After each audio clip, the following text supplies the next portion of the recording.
દેવોના દેવ મહાદેવજી ઉપર આસ્થા અને શ્રદ્ધા હોય, મહાદેવજીના દર્શન કરો એટલે તમામ દેવોના દર્શન થઈ ગયા ગણાય।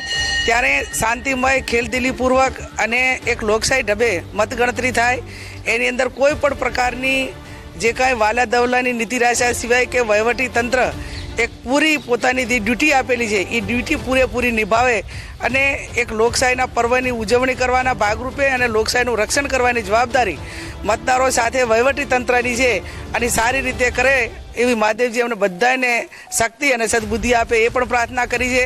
અને બનાસકાંઠાના મતદારો જે અમને પૂરી તાકાતથી તન મન ધનથી વોટ અને નોટ બંને આપ્યું છે, ત્યારે સમગ્ર બનાસકાંઠાના મતદારોએ મતદાન અને જે કંઈ મદદ કરવાની હતી કરી અને પોતાનું કામ પૂરું કર્યું છે। ત્યારે આજે મહાદેવજીના આશીર્વાદ અમને મળે અને વિજય બનીને અમે લોકોની સેવા કરીએ એવા મહાદેવજી પાસે પ્રાર્થના કરીને આશીર્વાદ માગ્યા છે। કોંગ્રેસને ગણતરી ચાલુ થવા જઈ રહી છે, અત્યારે 5 મિનિટ અંદર પોસ્ટલ બેલેટની ગણતરી ચાલુ થશે।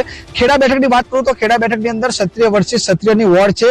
ભાજપના કેન્દ્રીય સંચાર મંત્રી દેવુસિંહ ચૌહાણ એથી ચૂંટણી લડી રહ્યા છે અને સામે કોંગ્રેસમાં માજી ધારાસભ્ય કાળુસિંહ ડાભી ચૂંટણી રહ્યા છે। દ્રશ્યો બતાવીશ અત્યારે જે તમે હલચલ જોઈ રહ્યા છો, અત્યારે આ જે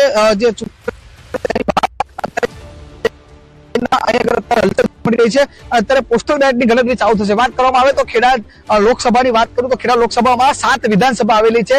ધોળકા, કપડવંજ, નડિયાદ, માતર, મહેમદાવાદ અને દસકોઈ વિધાનસભાની ગણતરી 7 અલગ અલગ વિધાનસભાની અલગ અલગ ગણતરી થવાની છે, તેમજ 26 રાઉન્ડમાં ગણતરી થશે। ચોક્કસથી પંકજ બપોરે 12 વાગ્યા સુધીમાં ખેડા બેઠકનું પરિણામ સ્પષ્ટ થાય તેવું અત્યારે લાગી રહ્યું છે। હાલમાં પોસ્ટલ બેલેટની ગણતરી ચાલુ થઈ રહી છે અને તેની અંદર જે પ્રકારે વાત કરવામાં આવે, જે માહિતી મળી છે તે પ્રમાણે ભાજપ ટ્રેન્ડ કરી રહ્યું હોય તેમ લાગી રહ્યું છે। હું આપની પાસે આવીશ, જોડાયેલા રહેશો, પળે-પળની અપડેટ આપના પાસેથી મેળવીશું। હાલ ગણતરીની મિનિટો હવે બાકી છે। લોકસભા